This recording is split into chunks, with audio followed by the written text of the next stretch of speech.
नमस्कार, आप देख रहे हैं EMS टीवी और मैं हूं आपके साथ कंचन। आई नजर डालते हैं उत्तराखंड की कुछ खास खबरों पर।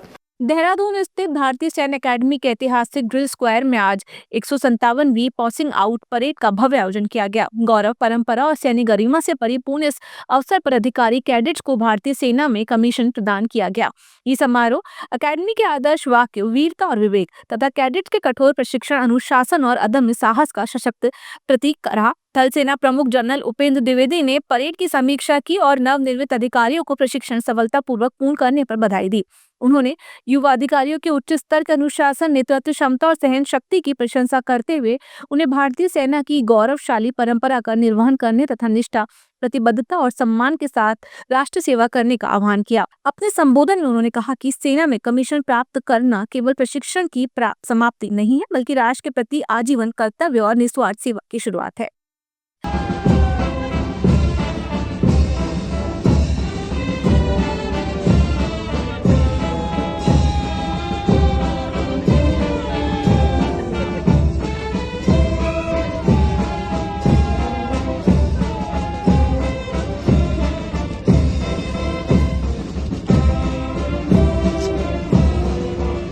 पीछे आओ थोड़ा।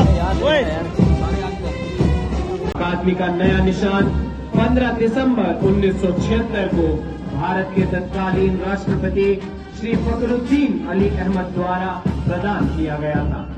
इसी दिन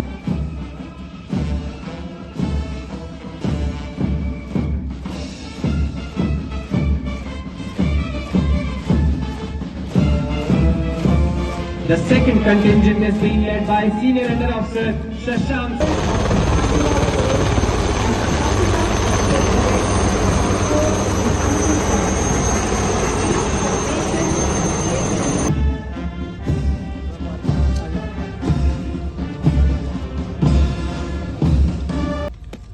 मालाल तेरे तैयार खड़े हैं, किसकी हिम्मत है तुझे सताए, ताकतवर होशियार पड़े हैं अपनी वीरता, साहस और अनुशासन व देश सेवा की भावना लिए आज IMA देहरादून में से 525 कैडेट्स के पास आउट हुए, जिसमें 34 मित्र राष्ट्रों के कैडेट भी शामिल रहे। इस दौरान देश की थल सेना में शामिल हुए इन सैन्य अधिकारियों के परिवारजन भी इस ऐतिहासिक पल के साक्षी बने। इस दौरान थल सेना प्रमुख जनरल उपेंद्र द्विवेदी ने परेड की समीक्षा की और नव नियुक्त अधिकारियों को प्रशिक्षण सफलतापूर्वक पूर्ण करने पर बधाई दी। उन्होंने युवा अधिकारियों के उच्च स्तर के अनुशासन, नेतृत्व क्षमता और सहन शक्ति की प्रशंसा करते हुए उन्हें भारतीय सेना की गौरवशाली परंपराओं को निर्वहन करने और निष्ठा, प्रतिबद्धता और सम्मान के साथ राष्ट्र सेवा करने का आह्वान किया।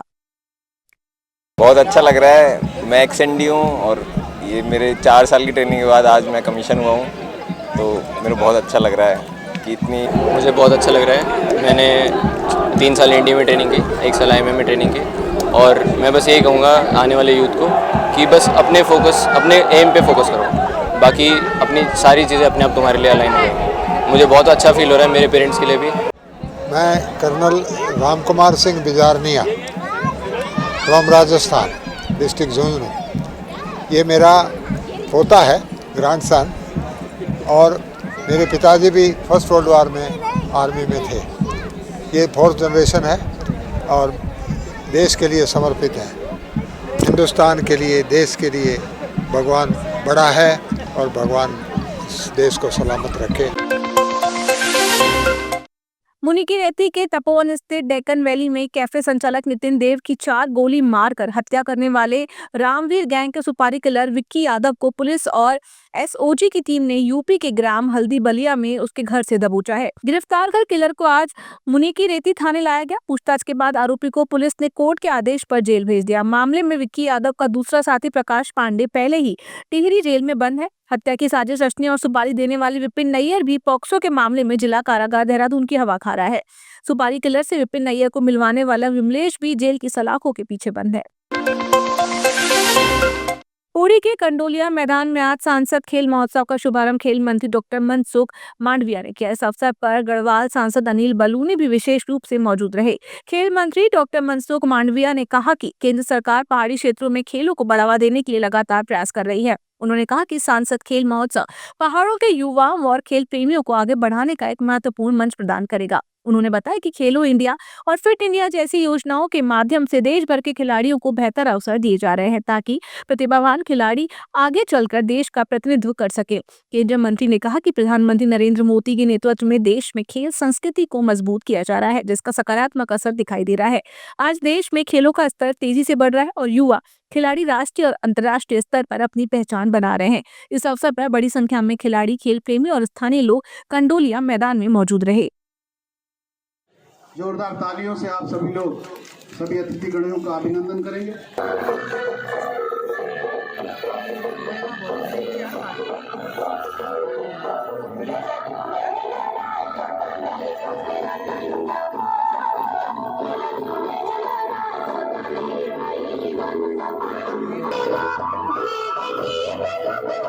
गढ़वाल लोकसभा क्षेत्र के हमारे सांसद अनिल बलूनी जी ने सांसद खेल महोत्सव का आयोजन करा है।